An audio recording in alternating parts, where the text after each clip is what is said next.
This is Cindy Best from the Best Law Firm, and we are walking you through the process to file your own forms for a divorce in Maricopa County, Arizona, without minor children. That means without children under the age of 18. And the fourth document that you need to file in the series is called the Petition for Dissolution of Non-Covenant Marriage Without Minor Children. And as we talked about earlier, if you had a covenant marriage, you would know it because you had to get married in a special way. And petition for dissolution is just a divorce petition. So let's take a look at the document that you need to fill out and file with your other documents.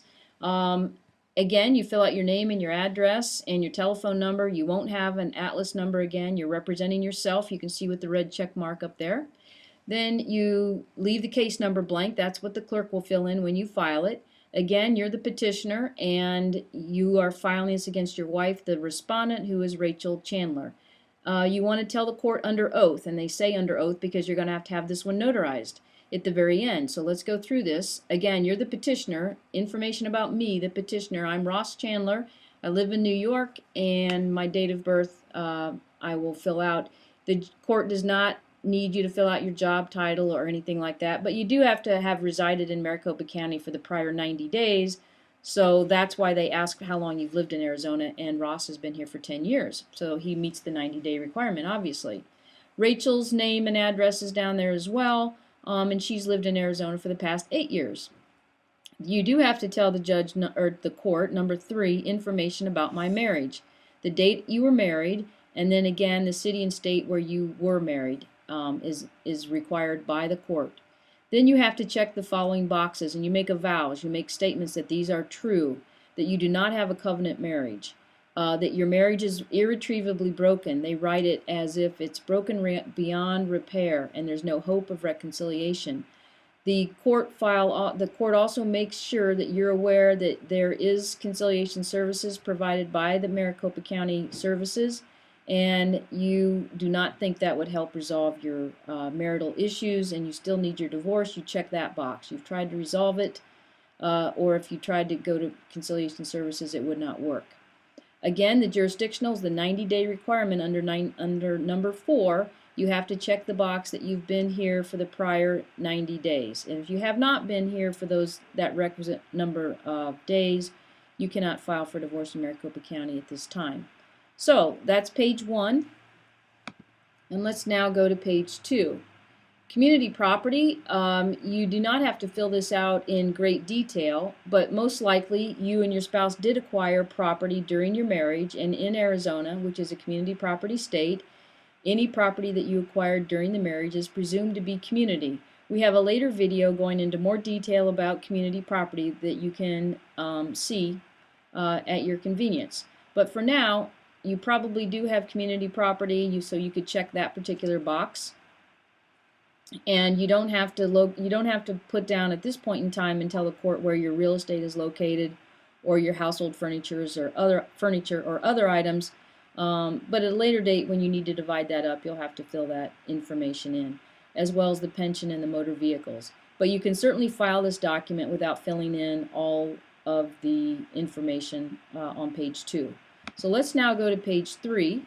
It asks you on page 3 for separate property. Separate property is called sole and separate property in Arizona, and it's property that you brought into the marriage or was gifted to you during the marriage, or property that's just yours, such as maybe your golf clubs or perhaps your jewelry, or anything that you got through a will. Somebody in your family passed away during your marriage that was willed to you separately. So you do not have to fill in the description of it, but you could check the box up above if you have sole and separate property, meaning you, the petitioner, the person that's filing this. And community debts, if you acquired debt of any kind during the community, it's presumed community, so you probably do have community debt, but you don't have to list it as well. You can just check the box, and we'll have a video on community debt as well that you can review. Separate debt would be debt that you probably had before the marriage, or debt that you have considered as your separate debt by agreement, written agreement, or perhaps a prenuptial agreement, something like that. You may or may not have any kind of separate debt. So that's page 3. And you can go to page 4 and check the box on tax returns. You don't have to make that decision right now about your taxes, but you can check that box if you would like that particular rule for your IRS taxes to be filed, and you have to read that very carefully. But you can also put that information will also be in your final documents called your decree when you get your final divorce. So you can check that box if you want to. Spousal maintenance, please see our video on spousal maintenance, and it used to be called alimony. In Arizona it's called spousal maintenance. So you could check that box, and if you are thinking you're entitled to spousal maintenance from your spouse, you'll want to check that box for now. If you're not quite sure, you might want to check it, and you can always change your mind on any of these issues at a later date. The court also requires you under number 9 to advise the court that you're not pregnant, or if you are, the baby's due on a certain date, and who the parents are. If the wife is pregnant and the petitioner and the respondent who are you're divorcing are the parents of the child, you have to use a different form, so don't keep going forward with this form. You'll have to stop and file the papers for divorce with children. All right, and the final page is what you're asking the court to order. Request to the court. You're asking them to dissolve your marriage. In other words, you're asking them to return you to the status of a single person, so you're asking for the divorce. If you would like your name changed, and generally it happens with the females who have changed their name for marriage, if you'd like your name changed back to your maiden name, this is a good time to tell the court that process. And that's all you have to do is advise them of that, and when the judge signs it, it's a court order.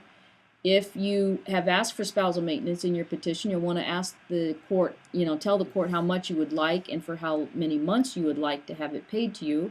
If you don't know, you could put unknown or not sure or will be decided later. You can handwrite that information in there if you need to. Under community property, you obviously would like a fair division of all the property. Even if you didn't fill it in earlier and tell the court what it was, of course you would like it to be a fair division of community property, split 50-50 generally. Community debt, the same thing. You'd like it to be split, equitably. And if you have separate property, you'll want to ask the court to award that to you as well.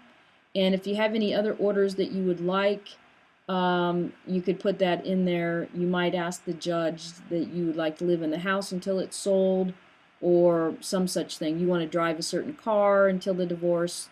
That might be where you put other orders that you're requesting. And then you simply sign it and you have it notarized, and you have finished this 5-page document necessary for your divorce in Arizona. Thank you.